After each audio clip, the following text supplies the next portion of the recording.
Hello दोस्तों, welcome to my channel bio BSc connect. आज की वीडियो में हम सॉल्व करेंगे HSC 100 nutrition health and hygiene, जो माइनर को करिकुलर सब्जेक्ट है।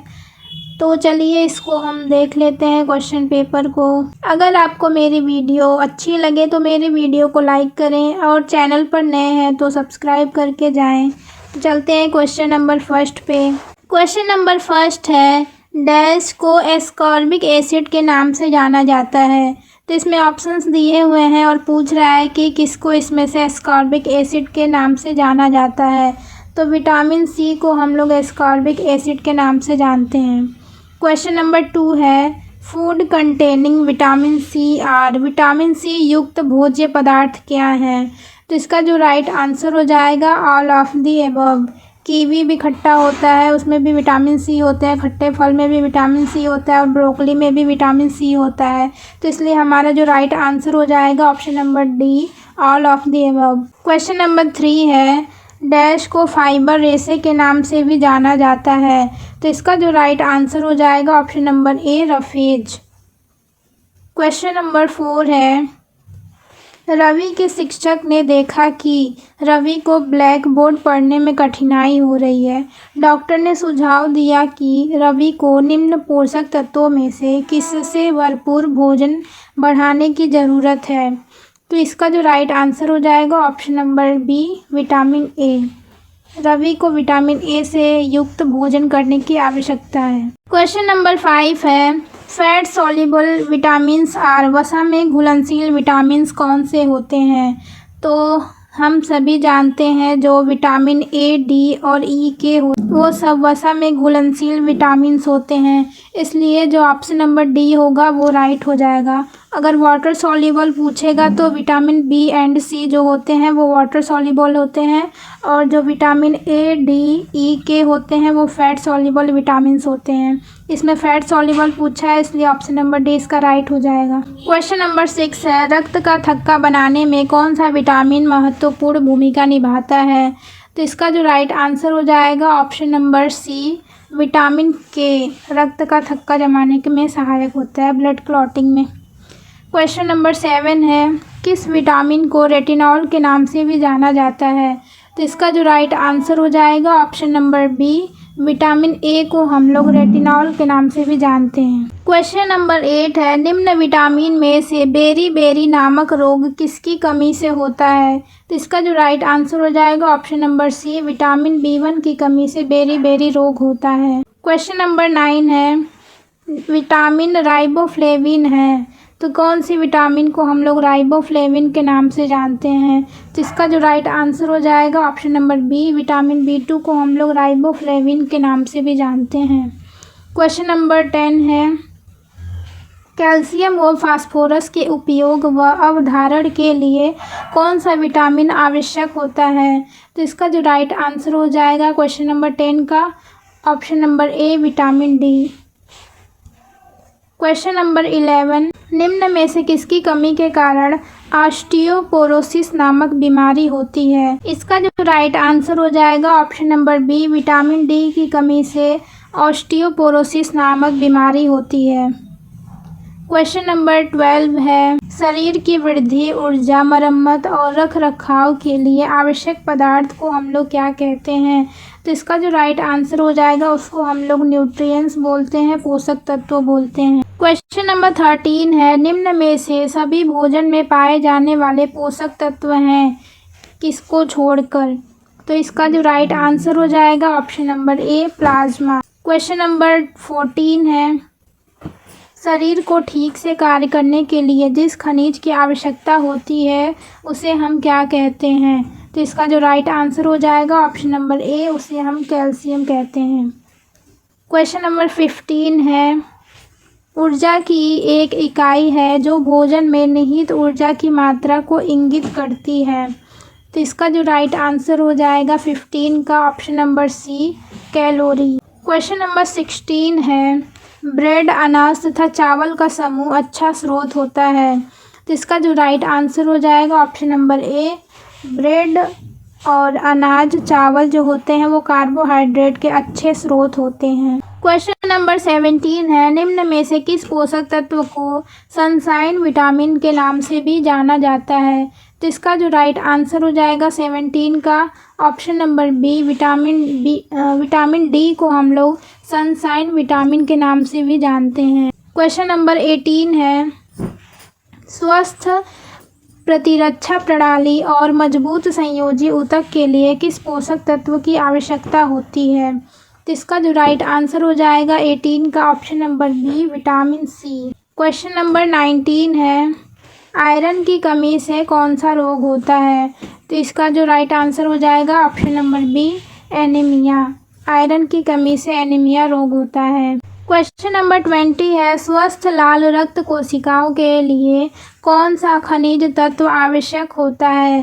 तो इसका जो राइट आंसर हो जाएगा ऑप्शन नंबर ए, आयरन। दोस्तों वीडियो को लाइक सब्सक्राइब भी करते रहिए। अगर आपको वीडियो अच्छी लग रही है तो लाइक करें, सब्सक्राइब करें, चैनल को नए हैं तो। क्वेश्चन नंबर 21 है, फलों और सब्जियों को आमतौर पर किसका अच्छा स्रोत माना जाता है? तो इसका जो राइट आंसर हो जाएगा, फलों तथा सब्जियों को विटामिन तथा मिनरल्स का अच्छा स्रोत माना जाता है। क्वेश्चन नंबर 22 है, अंडा, दूध और मांस को आमतौर पर अच्छे स्रोत के रूप में वर्गीकृत किया गया है। तो इसका जो राइट आंसर हो जाएगा option number B, protein. Question number 23 है, दिए गए विकल्प में से किसका आविष्कार फंक द्वारा किया गया था? तो इसका जो राइट आंसर हो जाएगा 23 का ऑप्शन नंबर बी, विटामिन्स की खोज, विटामिन्स का आविष्कार फंक द्वारा किया गया था। क्वेश्चन नंबर 24 है, विटामिन किस प्रकार के यौगिक होते हैं?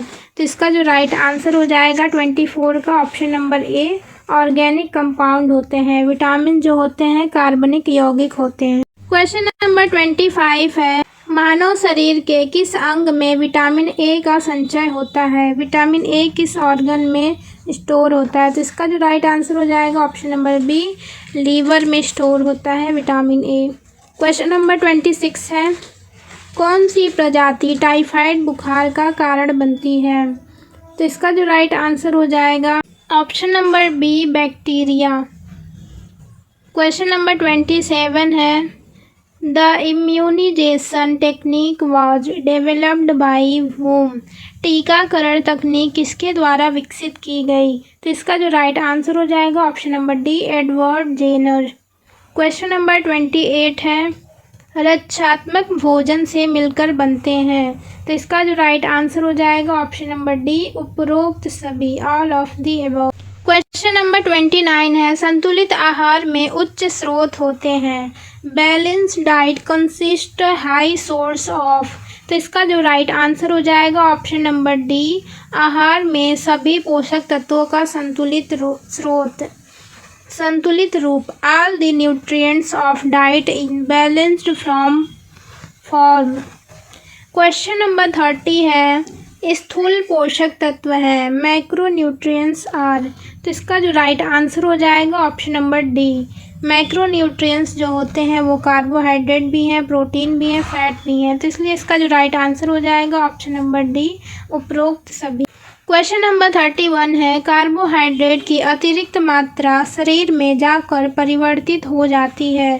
तो इसका जो राइट आंसर हो जाएगा ऑप्शन नंबर सी, ग्लाइकोजन के रूप में हो जाती है, स्टोर कन्वर्ट हो जाती है। जो एक्सेस अमाउंट ऑफ कार्बोहाइड्रेट है वो ग्लाइकोजन के कन्वर्ट हो जाती है ग्लाइकोजन में। क्वेश्चन नंबर 32 है, रफेज भोजन है।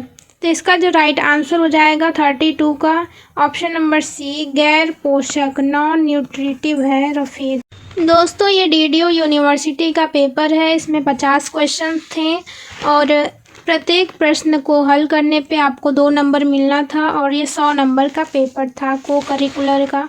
तो चलते हैं नेक्स्ट क्वेश्चन पे। क्वेश्चन नंबर 33, तत्काल ऊर्जा, त्वरित ऊर्जा भोजन से मिलकर प्राप्त होती है। Instant energy food consist of. तो इसका जो राइट आंसर हो जाएगा option number B, simple carbohydrate से हमें इंस्टेंट एनर्जी प्राप्त होती है। क्वेश्चन नंबर 34, 1 ग्राम कार्बोहाइड्रेट से हमें कितनी कैलोरी ऊर्जा प्राप्त होती है? तो इसका जो राइट आंसर हो जाएगा option number B, 4 calorie. Question number 35, pellagra is caused by the deficiency of which vitamins. तो इसका जो राइट आंसर हो जाएगा ऑप्शन नंबर सी B3। पेलेग्रा जो होता है विटामिन B3 की कमी के कारण हो जाता है। क्वेश्चन नंबर 36 है, निम्न में से कौन सा खनिज शरीर के पानी के संतुलन को बनाए रखने में सहायक होता है। तो इसका जो राइट आंसर हो जाएगा option number B sodium. Question number 37 है, शरीर के निर्माण खंड है building blocks of body is. तो ये बहुत ही इंपॉर्टेंट क्वेश्चन है। तो इसका जो राइट आंसर हो जाएगा ऑप्शन नंबर बी प्रोटीन जो होते हैं बिल्डिंग ब्लॉक्स ऑफ बॉडी होते हैं। क्वेश्चन नंबर 38 है, the food component present in sugar is. शर्करा में पाए जाने वाले भोज्य तत्व हैं। तो इसका जो राइट आंसर हो जाएगा option number C carbohydrate. Question number 39 है, प्रोटीन के मुख्य स्रोत क्या होते हैं। Main source of protein. तो इसका जो राइट आंसर हो जाएगा option number A fish meat and egg जो होते हैं प्रोटीन का मुख्य सोर्स होते हैं। क्वेश्चन नंबर 40 है, जल में घुलनशील विटामिन्स हैं। देखो यहाँ पिछले क्वेश्चन में पूछा था फैट सॉल्युबल विटामिन्स और इसमें पूछ रहा है वाटर सॉल्युबल विटामिन्स। तो इसमें जो हो जाएगा ऑप्शन नंबर ए राइट हो जाएगा। विटामिन बी एंड सी जो होते हैं वो वाटर सॉल्युबल होते हैं और जो बाकी के विटामिन्स होते हैं वो फैट सॉल्युबल हो जाते हैं। क्वेश्चन नंबर 41 है, एक व्यक्ति से दूसरे व्यक्ति में फैलने वाला रोग क्या कहलाता है। तो उस रोग को हम संचारी रोग कहते हैं, कम्युनिकेबल डिजीज कहते हैं। क्वेश्चन नंबर 42 है, निम्न में से कौन सा रोग गैर संचारी बीमारी का उदाहरण है। नॉन कम्युनिकेबल डिजीज का उदाहरण हमें बताना है।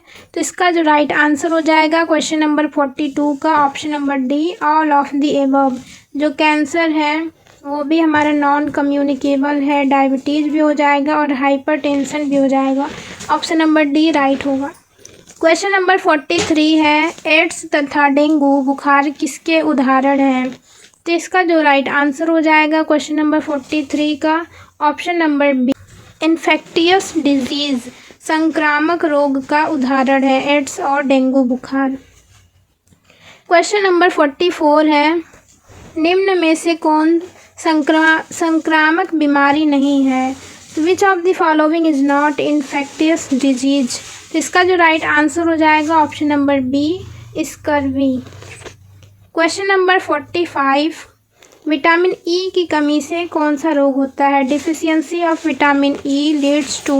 तो इसका जो राइट आंसर हो जाएगा option number C weakness of muscles. मांसपेशियां कमज़ोर हो जाती हैं विटामिन ई की कमी से।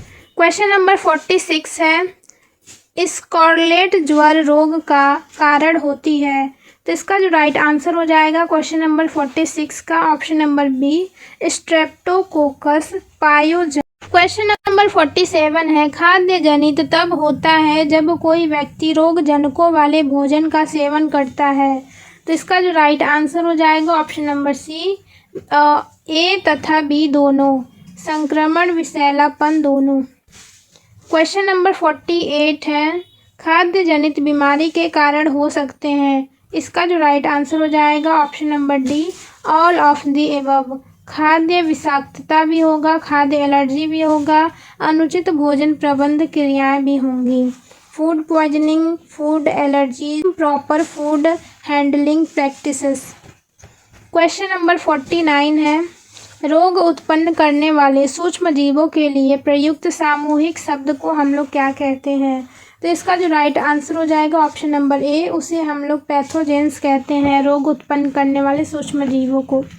क्वेश्चन नंबर 50 है, लास्ट क्वेश्चन है इस क्वेश्चन पेपर का। सामान्य खाद्य विषाक्तता रोगाणु है, common food poisoning microbes are. तो इसका जो राइट आंसर हो जाएगा option number D A and B. Clostridium भी हो जाएगा एंड साल्मोनेला भी हो जाएगा, इसलिए ऑप्शन नंबर डी इसका राइट होगा। दोस्तों अगर आपको मेरी वीडियो पसंद आई है, हेल्पफुल लगी है थोड़ी सी भी, तो मेरे वीडियो को लाइक करें और चैनल पर नए हैं तो सब्सक्राइब किए बिना ना जाएं। Thank you friends for watching my video. मिलते हैं नेक्स्ट वीडियो में। एग्ज़ाम के लिए आपके ऑल दी बेस्ट।